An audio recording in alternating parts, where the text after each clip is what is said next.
એકવાર એક છોકરો સ્કૂલેથી ઘરે જતો હોય છે અને એની પાછળ 4-5 છોકરા એને ચીડવતા હોય છે, એને હેરાન કરતા હોય છે. પરંતુ એ છોકરો છે ને કાંઈ બોલતો નથી, શાંતિથી પોતાના ઘરે ચાલ્યો જાય છે.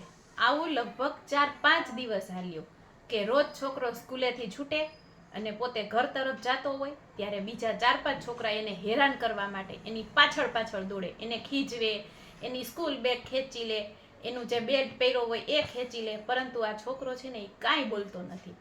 હવે 6ઠા દિવસે જ્યારે એ છોકરો સ્કૂલેથી રવાના ઘર તરફ થાય ને ત્યારે પાછળ જોવે છે તો પેલા 4-5 છોકરા દેખાતા નથી અને તે તો શાંતિથી ઘર તરફ જાય છે. ત્યારે રસ્તામાં એક દાદા હોય છે, એ આ છોકરાને પૂછે છે કે બેટા, 4-5 દિવસથી હું જોઉં છું કે આ છોકરાઓ છે એ તને ખૂબ જ હેરાન કરે છે, છતાં તું કાંઈ બોલતો નથી. કે તો એને તું કંઈક કહેવાય ને કે તને ચીડવે નહીં, હેરાન ન કરે.